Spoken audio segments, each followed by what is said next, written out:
Imagine having access to the latest news at your fingertips.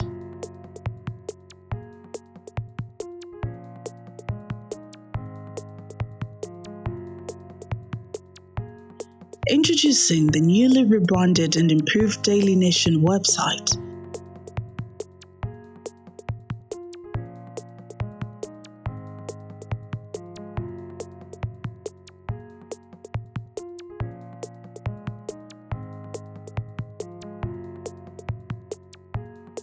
With our innovative online flipping page feature, you can read the newspaper just like you would in print.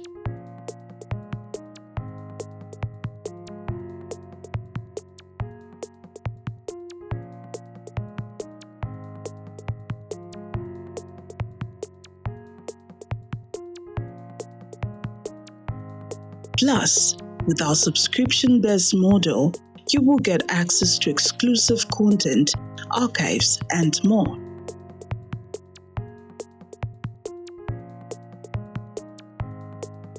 So why wait? Sign up now and experience the future of news.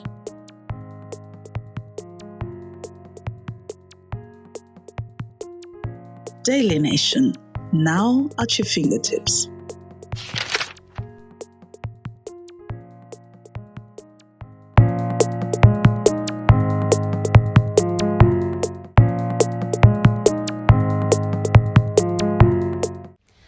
Good evening, our esteemed viewers, and welcome to the National Economic Indaba Show. Thank you so much for joining us. To those that are joining us on social media via our social media platforms on the National Economic Indaba Show on Facebook, welcome. And also to those that are joining us on Millennium TV platform on Facebook. Thank you so much for making time. As well, those that are joining us via television on Channel 95 on Topstar. Thank you for making time, as usual, to join us for this very important program. Tonight, we are discussing the role of accountancy in economic growth. And to discuss this very important topic, we are graced with a certified chartered accountant who's, a board member for Zika, and his name is Mr. Kingford. Kalobi. Mr. Kalobi, thank you for joining us on the program, and good evening. Thank you so much for hosting me on this beautiful program of yours. I'm looking forward to engaging with the viewers, and also that I can highlight key issues that are really affecting our economy. Absolutely. Great stuff. To those that are joining us on our social media platforms on the National Economic Indaba platform on Facebook, and the Millennium TV platform on Facebook, you're welcome. Equally, those that are joining us on television on Channel 95 on Topstar, thank you so much for, as usual, making time for this really important program.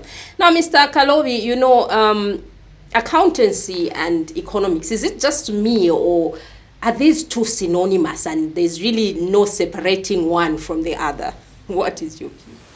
Well, thank you for that question. Maybe let me start by saying that accountants and economics, they're all sciences. Mm-hmm. Yeah, so they're interrelated. So you find that accounting talks about economics, and economics talks about a little bit of accounting. Mm-hmm. So they're all social sciences, and they sit in one room. Yeah, so you cannot discuss economics without accounting, and you cannot discuss accounting without economics. Mm-hmm. Yeah, so for a chartered accountant, for instance, like me, to be where I am, I have to study economics as part of the subjects that I have to study. Any accountant that you know has to study economics.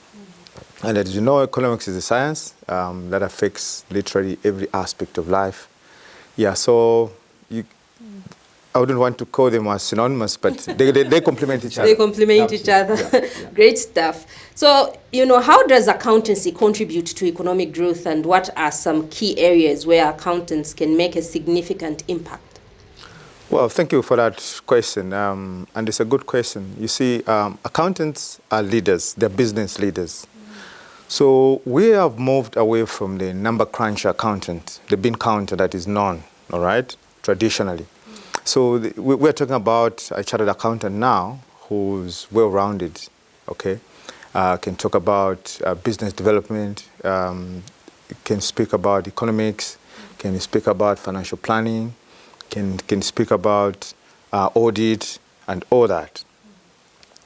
So accountants, by nature of their training, were so diverse in terms of interrelationship with other disciplines. Yeah. So you find that in the accounting course, in the curriculum, there's information technology, there's business law, there's procurement, there's financial reporting, as it were, there's taxation. So you find that this broad aspect of the training makes accountants better leaders to understand different aspects of the economy. In terms of development, because one of the key issues that accountants are known for is accountability. I always want to ask you, Nakiwa, if you get money from a company, you got to retire that money, okay, right? So we provide good checks and balances in terms of how company resources are being utilized, all right? Just imagine, for instance, anyone gets money from the company and uses it the way they want, all right, without being accountable to say, look, you said you're going to buy a printer for the office. Then you come back, you've bought alcohol. You get a point, yeah. So, but as accountants now, we come in there and then we say, look, this is not the way it's supposed to be done, it's supposed to be done. So on a broader aspect in terms of economic development, we offer checks and balances to ensure that national resources, okay, are used for the purposes that they are intended to be used for. In terms of the national economy, the government uses national resources that is collected from taxpayers, you and me, right?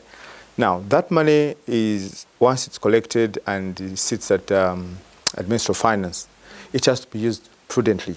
And we are well trained to say, look, in terms of ethics, this is something most people probably may not know, is that there's a lot of ethical training in accounting, to the extent that because we are managing public resources, we manage company money, finances at the national level and all that.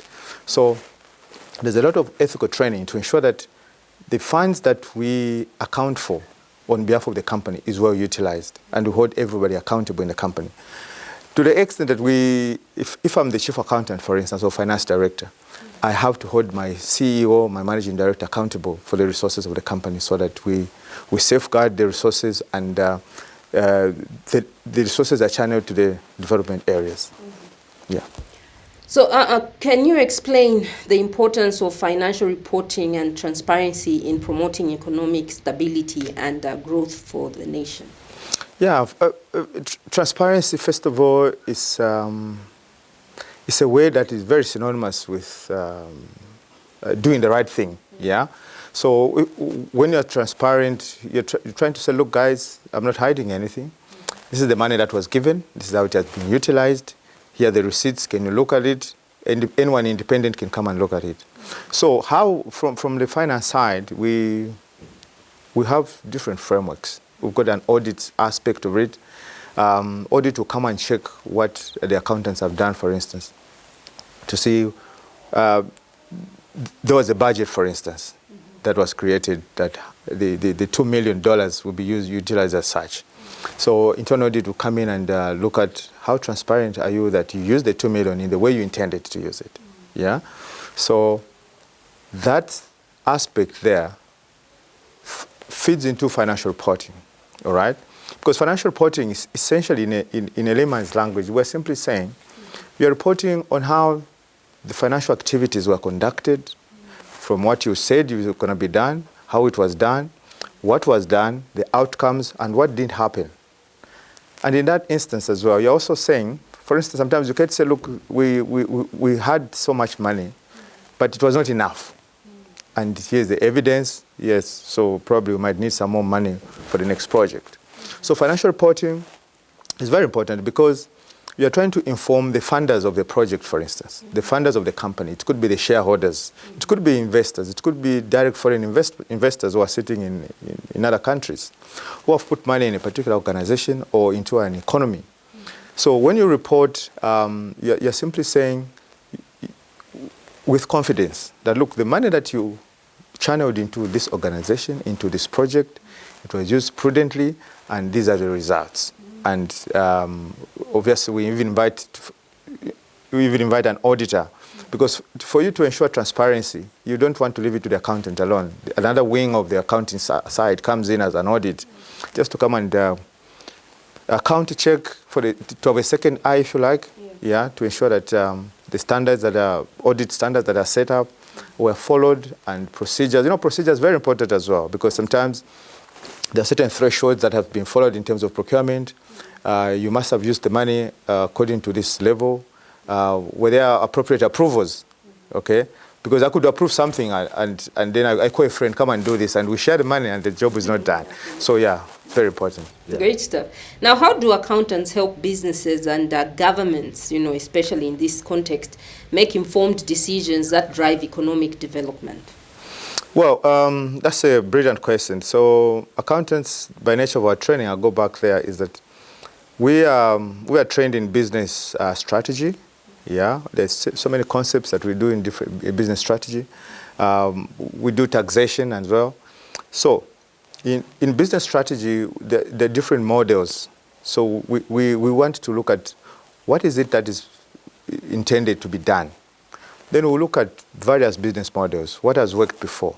Okay, there's Porter's 5 forces, for instance.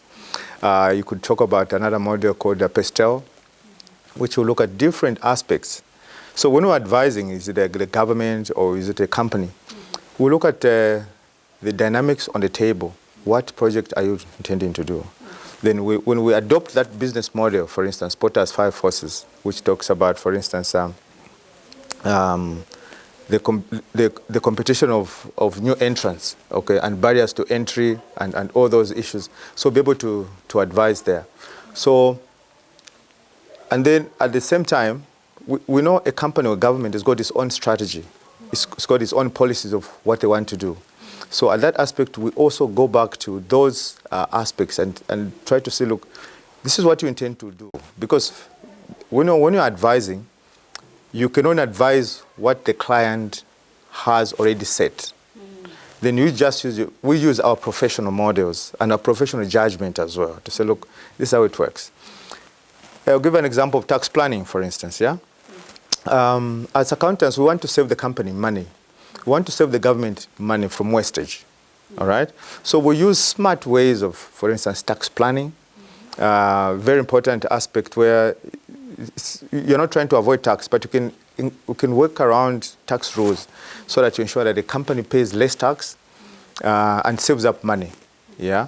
So through business models, advisory, and different techniques that we are trained to do as accountants, we're able to advise adequately that this is how this project should be done. Great stuff.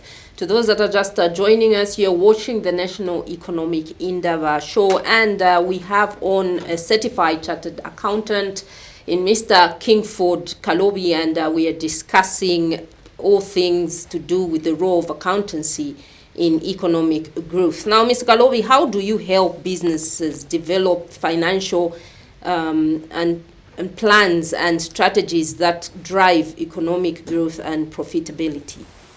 Good question there. That's a very interesting aspect you brought up there. Yeah, so any business has to run on profitability. Because if it doesn't, it won't pay employees, they won't pay operational costs, and then the company won't exist in the first place. Yeah. So the first part is, for any business to exist, first of all, it must have a business plan. And normally, best practice rule is that probably we should have a 3 to 5 year business plan. And that business plan, for instance, in the first 3 years, we normally advise that, look, you're not going to make a profit, for instance. So you must plan your costs from the start. How are you going to manage your rentals for the business? How are you going to manage your operational costs? Do you have motor vehicles to run? How are you going to pay your employees in the last 3 years, first of all, that you're making losses? You're not making any profit. Yeah, so again, we go back to business models.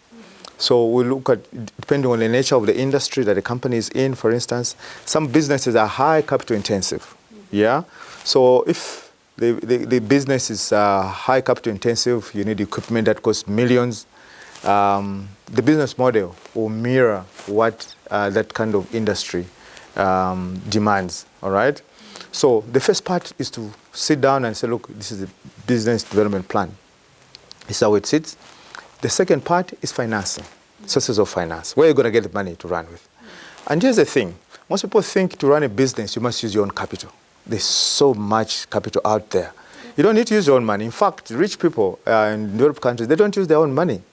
You borrow money, and because that money you borrowed, you call it debt. Debt is cheaper than your own money, okay? Because debt is entitled to interest relief, yeah? But your own money, your capital, you won't be entitled to that, right?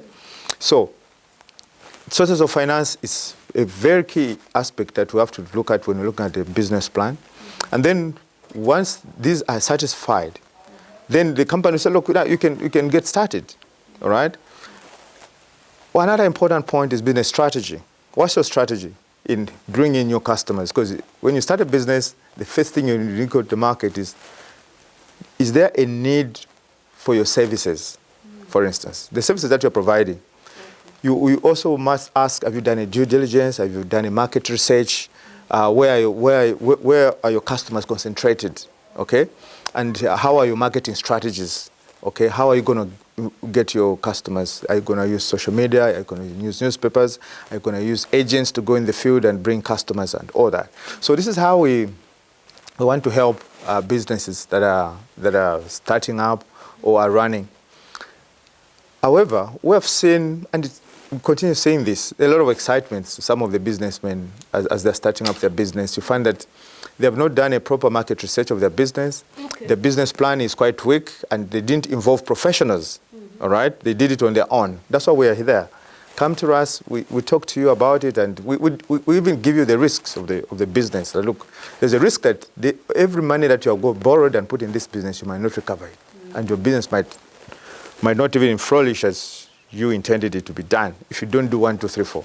So there's what is called risk management. So we bring in that risk as well, and we advise sometimes, can you manage this risk? Can maybe you just use insurance, for instance, to manage some of your aspects out there. Yeah. Interesting. So in short, for instance, for an economy like Zambia, and people keep saying, no, the government has overborrowed the government, and I hear you say that, it's important actually to borrow. What is your comment on those that keep saying, no, the government has overborrowed? Well, interesting, yeah. I think I've heard those sentiments on the market, on the streets, everybody saying, and most people saying government has overborrowed. First of all, I think let's get this clear. Even at the individual level, there's nothing wrong with borrowing.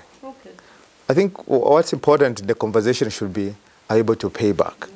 Yeah, so I know government has borrowed, and I think they have borrowed for the right reasons. The reasons being that, obviously, for social and economic development, yeah.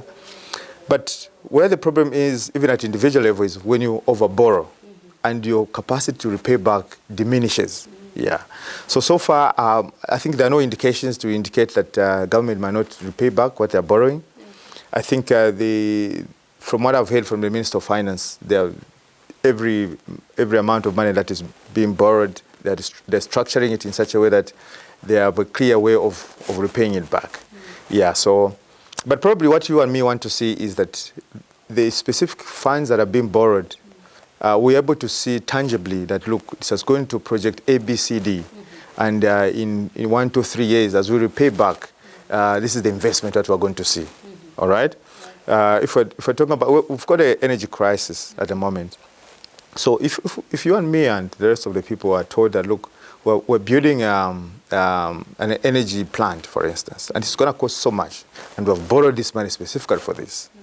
We're going to repay this money in 2 or 3 years or 5 or 10 years. I don't think you and me are going to have a problem. I think where the citizens have an issue is where there's no transparency, as you mentioned earlier in your question. There's no transparency in terms of where is this, how is this money being borrowed, and for what.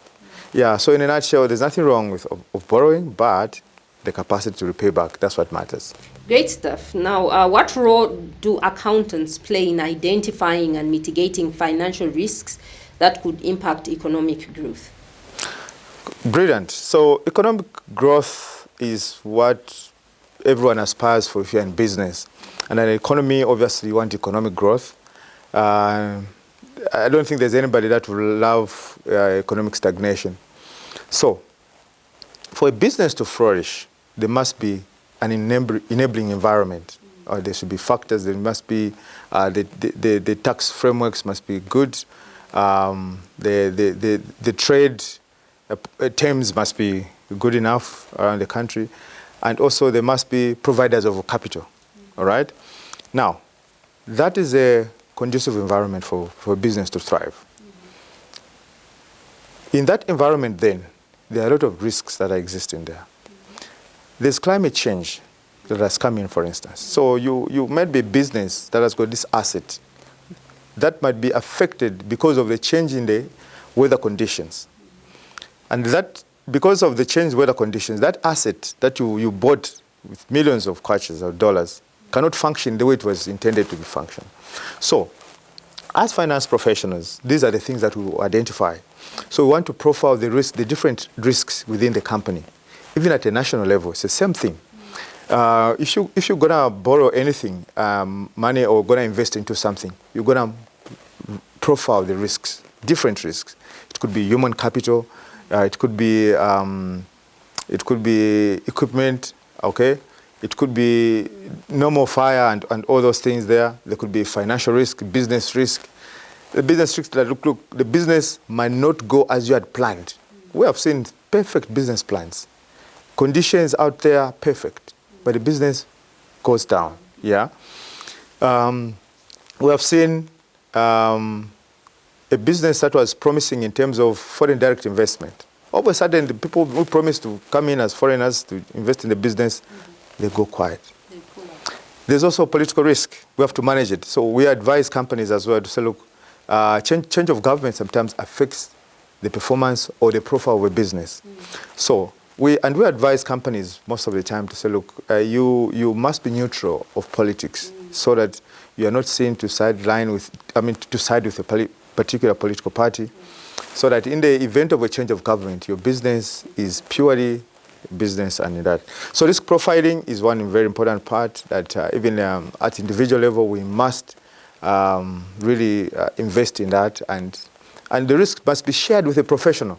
Yeah, because you might have passion for it because growing up you knew I wanted to do this. But practically when you go to a professional, they will tell you that, look, the risk here is very high. You might lose all your capital. So this is the framework that we try to use just to advise on the risk profiling. Great stuff. Now, can you share best practices for financial planning and strategy development in a rapidly changing economic environment, such as our economic environment in this country? Yeah, so research and development is very important if you want to have a business that is sustainable, and the market conditions are changing on a daily basis. Okay, there's what is called now ESG.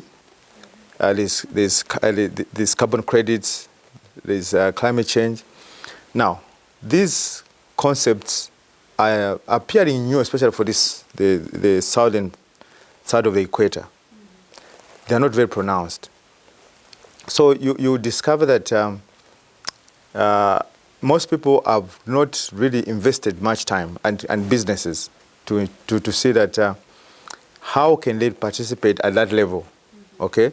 That they meet the changing demands of the business landscape, okay? Because business are being shaped by what is changing. I'll give you an example of the tariffs that Donald Trump, the US president, is putting up.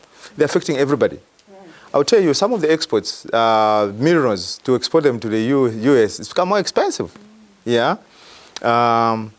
Now, even where we export, we don't export to the US but other countries, because of the tariffs being imposed in the US, they're affecting other countries that we trade with more. Case in point is China. Right. We trade more with China. Our copper is used mostly for the microchips, yeah, that are used in most electronic gadgets that we use. So if China is impacted by the tariffs from the US, Zambia becomes affected because we export those things. And you know China's got a lot of prevalence in this side of the world. Yeah, so to assist in a proper planning, we have to be forecasting what is happening in the geopolitical space. Okay, we're no longer we can't be isolated with what is happening in the global space there. All right, we know our exchange rate, how it's affected by the different sentiments that is happening in the US and other countries. Just the war between Russia and Ukraine, we saw how it affected our fuel supply at some point, and also our exchange rate. So we have a lot of economic factors and external factors coming from other countries that we have to put in our business planning. And to forecast, even as we are planning the profits that are going to happen next year, the other year, and the other year, you need to, what will happen next year, for instance. So you need smart people, planners, advisors who say, look, next year, there'll be elections in Zambia, for instance. How do you see your business being affected? Okay? So you must plan your forecast in terms of your sales, your cash flows. August is election time in Zambia. Right. So you don't want to plan your business around there for exports and others will be affected. Yeah. So in that framework, a lot of focus into the future and looking at also the changing business landscape around and the geopolitical aspects. Yeah. Great stuff. How do accountants help businesses access capital markets and secure funding for growth and development? Beautiful question. Sources of capital. I keep talking about this, that look, it's expensive with Zambia to access capital, right? If you look at the interest rates that are being offered by the banks, they're quite high. For a startup, they're exorbitant and a deterrent to inspire new businesses. And also, a lot of regulations that you have to be compliant with as you start your business. Yeah, so you find that those factors really hinder the establishment of possibly good ideas to run a business. Yeah, but I know this CEC. Yeah, I think they've got programs. I saw some adverts a few days ago where they've advertised different categories of access to capital. Yeah, that different companies would be able to, SMEs, that you must meet certain conditions to access 1.2 million kwacha, 3 million kwacha, so on and so forth. Yeah, so the banks are offering those capital sources of finance. I know also there are angel investors. So angel investors is a class of investors that are really, they've got too much money. They don't know where to take it. Locally, it's hard to find those. But if you interact more with global economic space, you get access to those. Yeah. So in the current business environment, it's becoming extremely hard for businesses to access capital. Most of the SMEs, I know of a lot of SMEs in Zambia who are really struggling. Yeah, they've got a brilliant business idea, but just to get the access to capital, it becomes a bit of a problem. But it's something I've tried to talk about, Islamic finance. But unfortunately, it exists only in the Islamic community. Okay. Yeah, Islamic finance is one good source of finance, and that's why you see our colleagues, they move from a neighbor who's Islamic and rich, and the next and the next and next, because it's interest free. All right. Also, it's just accessible to themselves. Mostly. I've never seen anybody who's outside their framework access that kind of capital. But yeah, I think with institutions like CEC, the Securities and Exchange, with helping to model business structures and everything else, there's hope that we could have more sources of capital. But most importantly, I think I would advocate more for Ministry of Small and Medium Enterprises to come up with very robust policies that really integrates well with the banks and the SMEs, so that access to capital is really not a big problem. You know, the conditions are less stringent, and the access to capital is with low interest rates. I think that's what I would advocate for. Great stuff. Now, what role do accountants play in providing financial information and inform investment decisions? Yeah, so because finance see things beyond what the normal eye sees. We see what businesses are thriving, what sectors are thriving, and that we want to advise to say, look, for this type of business and this environment, try this business and try this sector, try the other sector. Okay, so this is where our role comes in, because we want to focus into the future, and for us, we work with numbers. We want to do some permutations, some simulations to say, look, if you want to do this business, we know business A, 3, 4, this is how they are doing. And sector by sector, we'll be able to tell you that, look, this business is not the right time, all right?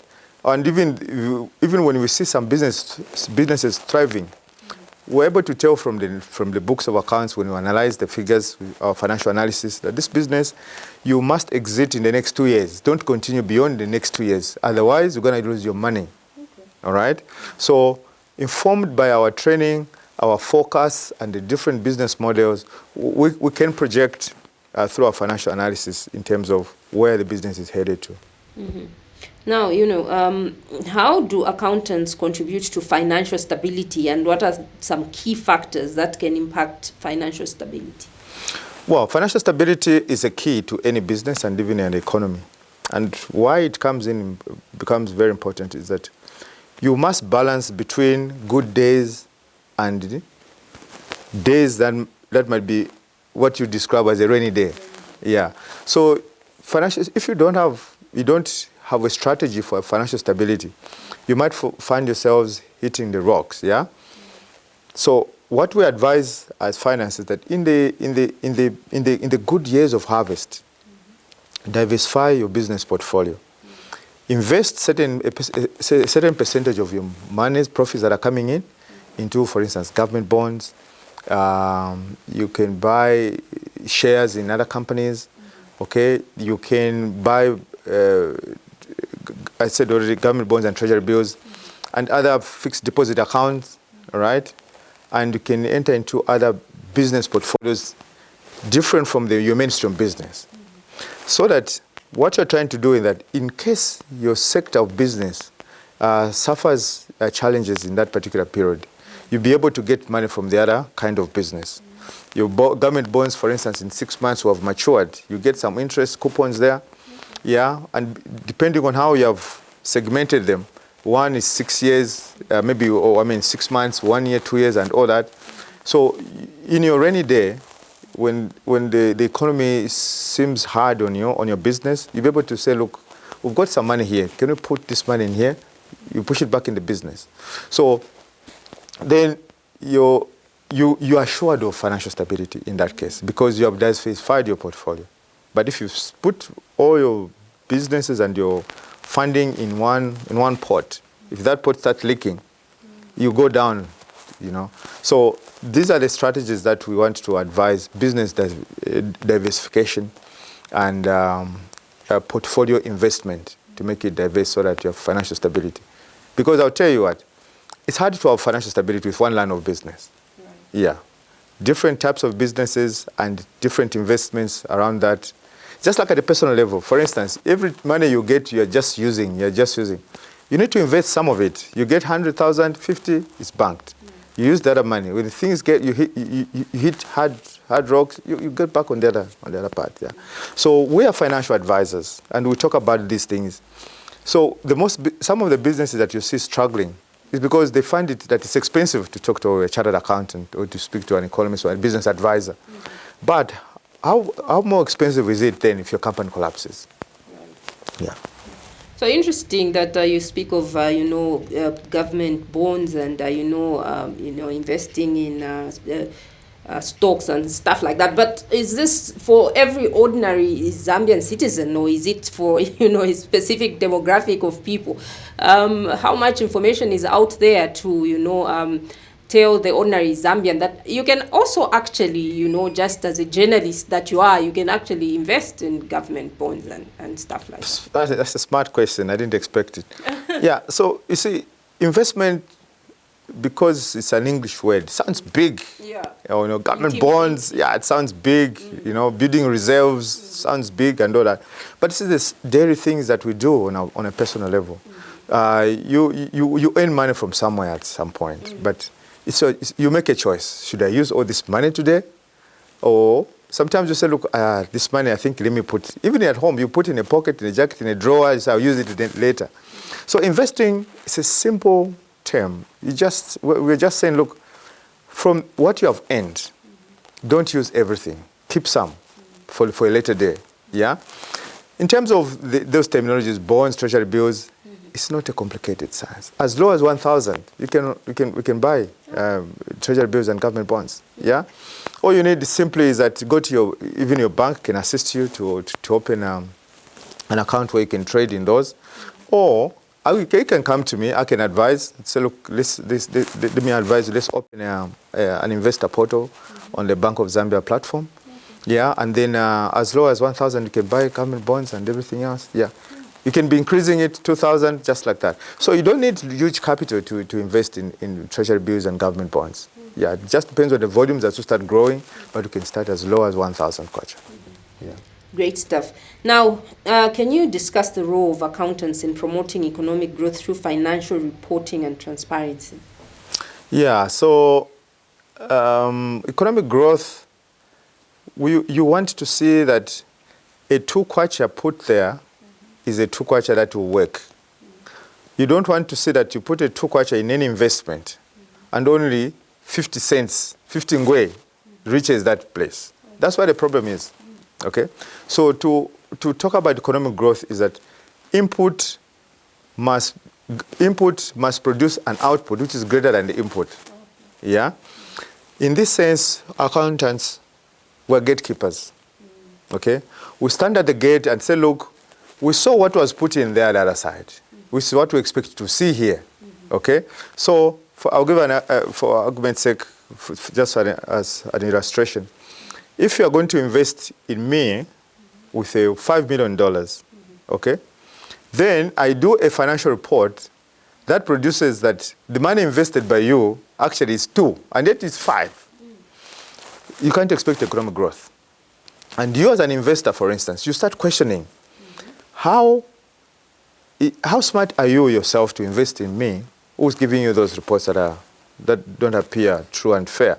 So the role of accountants then is that, look, we must hold everyone accountable who's involved in the value chain. They say, look, economic growth, we want to achieve this. We collected so much from taxes from the people. These taxes, we're going to use them for this kind of investment. And the people must see, actually, that our money that is collected from us is being used for 1, 2, 3, 4. And it's all of it. No money is going in people's pockets. This is where corruption comes in. Money that was intended to build a road, okay, maybe they only half goes to that thing. And the road in the next 2 months has got potholes and everything else there.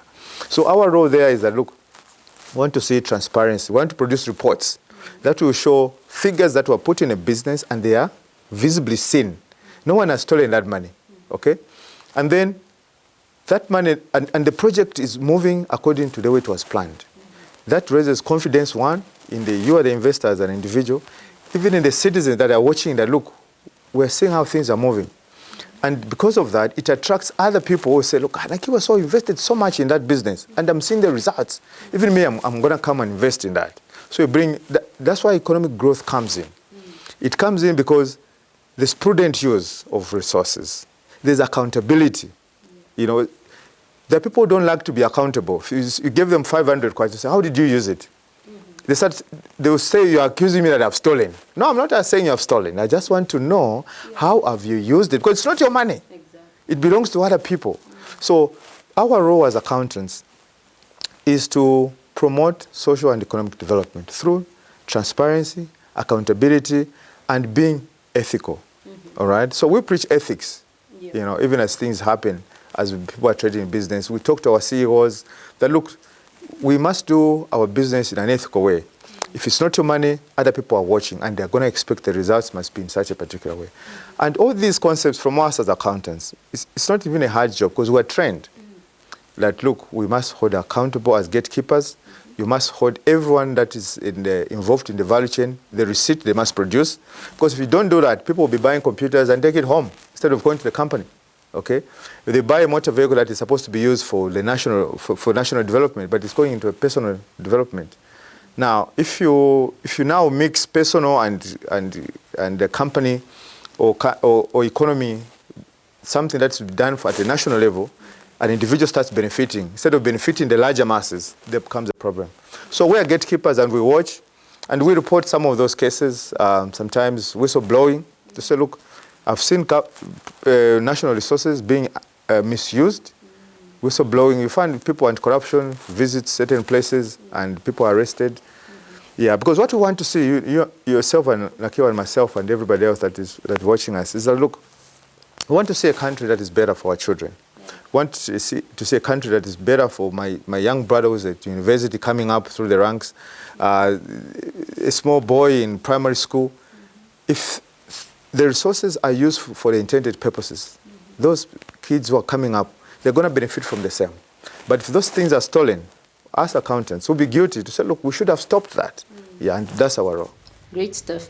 To those that are just joining us now on the National Economic Indaba Show, we have certified chartered accountant, Mr. Kingford Kalobi, and we are discussing the role of accountancy in economic growth. Now, Mr. Kalobi, how do you accountants help businesses and governments respond to economic challenges and opportunities? Good question, yeah. So how do we help respond to challenges and opportunities is that, well, some challenges, they represent opportunities, yeah. So through business models, I'll go back there as well, again, is that we're able to focus. So we've got techniques that we use for forecasting, yeah. So for forecasting, literally, you're saying, look, we're trying to look into the future. And from the financial reports, for instance, and from the budget, I'll give an example. If a national budget is presented this year, there's a budget for last year. Yeah. So in terms of how we're going to help there, we're going to look at the budget last year's.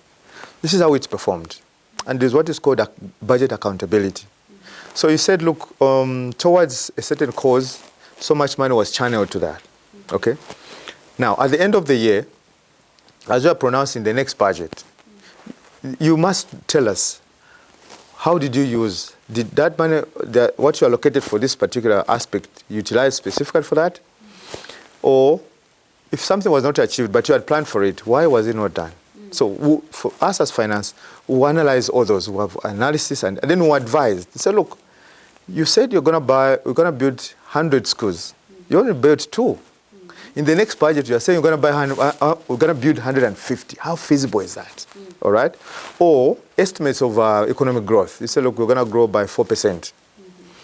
But to look at the sectors that contribute to that economic growth. They're struggling, for instance, the mines, you've got a drought. Then we'll be able to ask to say, look, how your focus, they don't look accurate enough. Looking at our models and where we're coming from, we're able to advise even the government, companies as well, to say, look, you're too ambitious. These ambitions, can we reduce them? Maybe we're saying 4%. In the region, IMF, what is IMF saying, for instance? Just as an example. Maybe IMF is saying 3.2%. So in the region, we look at the regional rates and let's move around those. Companies, it's the same thing. We're in the same industry with a certain number of companies, types of companies. Our growth, we estimate them by looking at the aggregate of other companies, because they're our competitors and we have the same customers or similar customers. Yeah. So we want to be realistic and look at statistics, yeah, statistics and analysis. Those figures, once we analyze all those and all the dynamics, we're able to advise and we see clearly how the future looks like. So this is where we come in and clearly advise on that. Great. Now, what skills and competences do accountants need to possess to contribute to economic growth and development? Yeah, they must be trained. First of all, must be trained. I couldn't be seated here talking to you if I didn't spend so many years in the classrooms and also industry experience. Yeah, so first of all, the accountants must be grounded in terms of they must learn the concepts, okay? But again, those concepts must be tested in the industry. You must have experience. You must demonstrate that, look, you are not just speaking textbook material, because textbook material sometimes finds it hard to implement in the real life society. So the first skills that you need, first of all, is one, technical skills. You need the knowledge and you need the experience. These three skills, all right? Then, at the same time, you need to have a strong sense of reading market sentiments. Yeah, you must have an interest in economic matters, geopolitical affairs happening. What is happening in the U.S., the tariffs that I mentioned earlier. You must be interested. These global superpowers, when there's war, you must be interested. Because, for instance, oil, we don't mine any oil here, right? And we're a landlocked country. So, as an accountant, you must know all these dynamics that, look, what is happening in Zimbabwe, what's happening in Congo can affect Zambia. So you need also that now, that mindset that reads what's happening in the markets around the country and around the world. We've Kasumbalesa border in DRC Congo. It's got a lot of interest for Zambian businesses. So if we hear that there's M23 that's fighting Congo, our neighbors there, we have to be interested. And as accountants, we have to have a broader mind and advise businesses to say, look, this might come home, okay, might affect our trade, yeah? You could be an accountant working in the mines, for instance, or a supplier to the mines. If the mine stops exporting copper to Congo, for instance, the supplier won't be paid. You get a point? So all these aspects, so we are advisors to the business at all different levels. So you advise on what is happening outside the economy. You must have interest, what's happening there, technical skills, the knowledge, and what is happening in the country. All those combined together, yeah. Great stuff. How can accountants stay up to date with changing economic conditions, regulations, and technologies? Fantastic. We are living in a time of AI now. Okay, technologies have, and people are saying accountants will be replaced. Interesting conversation. Because look, as an accountant, a modern accountant, chartered accountant, you must be abreast with what is happening. And you must embrace artificial intelligence, new technologies. The only accountant who will be replaced, for instance, is one who refuses to know that there's artificial intelligence that has come on the market. Okay?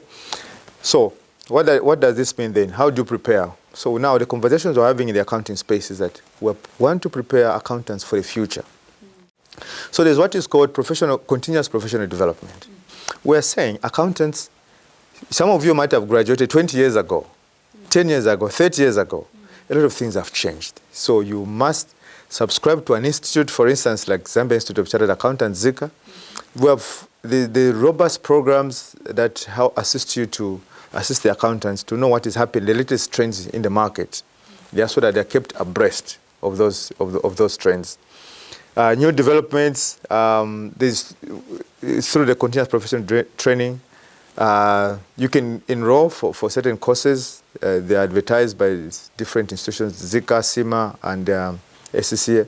So accountants must continue learning, attending those workshops, attending AGMs, so that their knowledge is kept, they're kept up to date and abreast. But also, in this time of age of internet, there's so much resources out there. You can Google almost anything now, so that you have certain knowledge about certain things. And also to keep a professional network. Who do you talk to? Who are your friends, for instance? I have friends from all the audit firms in the country, and I have friends from most of the very important companies. So there could be some certain trends that I've missed, but because of my interactions, they said, no, Mana, there's this new thing that has come on. Try to research more on this and you learn on that. So we are living in an information age, and we can't afford to be behind. And any accountant who doesn't keep themselves abreast through social networking platforms, attending cocktails where maybe, like for instance, there was a cocktail hosted by Stambik recently, where they were highlighting the economic highlights, new trends and developments. Attend those things, that workshop actually, there was no fee attached to that. So I think continuous learning, updating ourselves with knowledge is very important. Great stuff.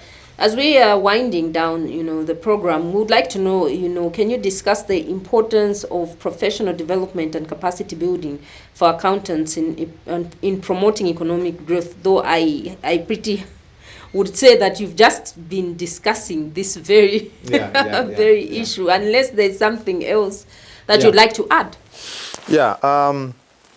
What I want to add there is that I think we need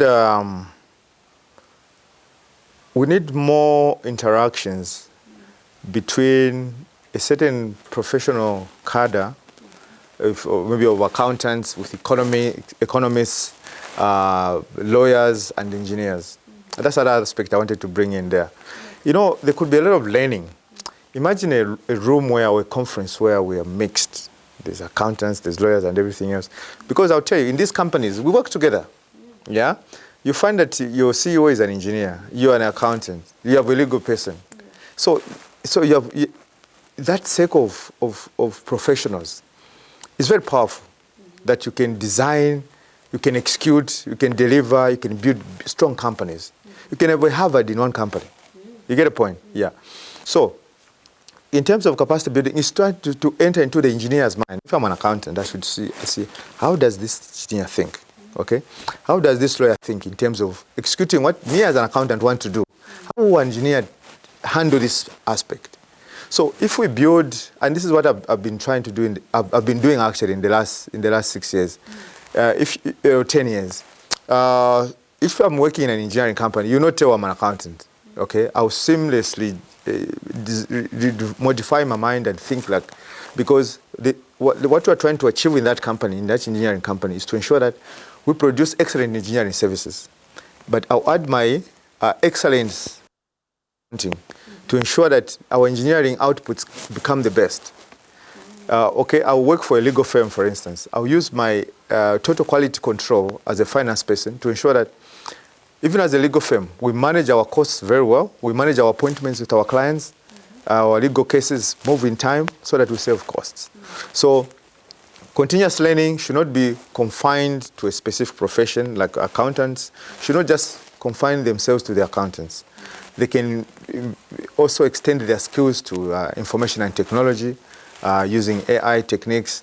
They can also try to realign their minds to be stronger on the legal side as well. Media and communications. You guys, media people, you're powerful, So we can learn something to say, how do you execute, how do you do your research to bring information together? It takes me back to research and development. So an accountant as well must have a highly researching mind, okay, to know what are the industry trends, what is affecting what, and how can we assist the government, for instance, how we can assist the companies, how we can assist generally, literally, even at a personal level, our relatives. You could have a relative who's thriving in a business. But you don't even talk about, when you meet, you don't even talk about the business, but you have the expert. You get the point. So I think my kind of learning that I'm looking at now is that we must go beyond the textbook learning. We must go beyond our narrow professions, but break boundaries, cut across and see how we can have synergies, build synergies between different kinds of professions so that we're able to develop stronger communities and stronger companies. Yeah. Great stuff. Time has flown by, and we have sadly come to the end of the program. And I would like to thank you. I know that you have a very busy schedule. You were rushing here after being indicted. What was happening today? There was a program where you are now a board member for Zika. Yeah. Tell us about it. So earlier this afternoon, I was being inducted as a council member of Zika board. It's called a Zika Council, as it were. So at the 40th AGM that was held in Livingstone, I was elected as a council member. I was contesting against 4 other candidates, and I emerged as the winner. So my work started today after the induction, and we've got another meeting, council meeting on Thursday. Yeah, so it was an exciting time that I was taken through the different processes, and I'm looking forward to adding more value to the Secretariat and also to represent the accountants around the country in the way that they expected me. The campaigns were vigorous, and I made a lot of promises as well. Yeah, so I'm hoping that now that the work has been opened and the groundwork has been set, I want to hit the ground running and see that the accountancy profession will never be the same again. Great stuff. And then indeed, as I said, we are grateful that you made time for the program, and you came through despite your very busy schedule. We don't take it for granted. We are very grateful. Thank you so much, Nakiwa. Thank you for hosting me. I'm looking forward to coming once more. Indeed, we will definitely call on you to come once again. There you have it, our esteemed viewers, on the National Economic Indaba show this evening. We featured certified chartered accountant, Mr. Kingford Kalobi, who is also a board member for Zika. And we discussed the role of accountancy in economic growth. We are very grateful that you took time to join us on the program. And until Monday, when we bring to you yet another exciting guest, it is good evening from me.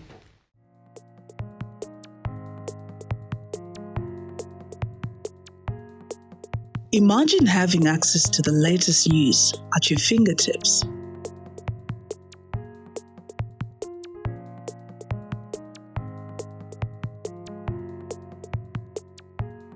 Introducing the newly rebranded and improved Daily Nation website.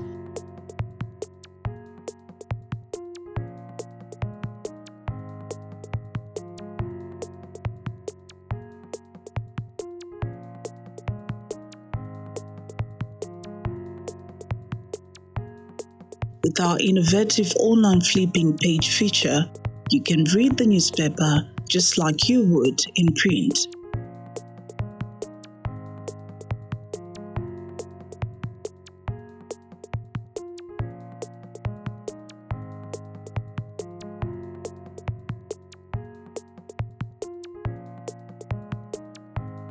Plus, with our subscription-based model, you will get access to exclusive content, archives, and more.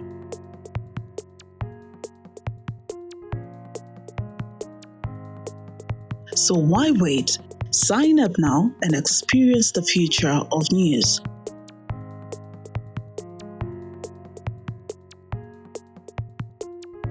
Daily Nation, now at your fingertips.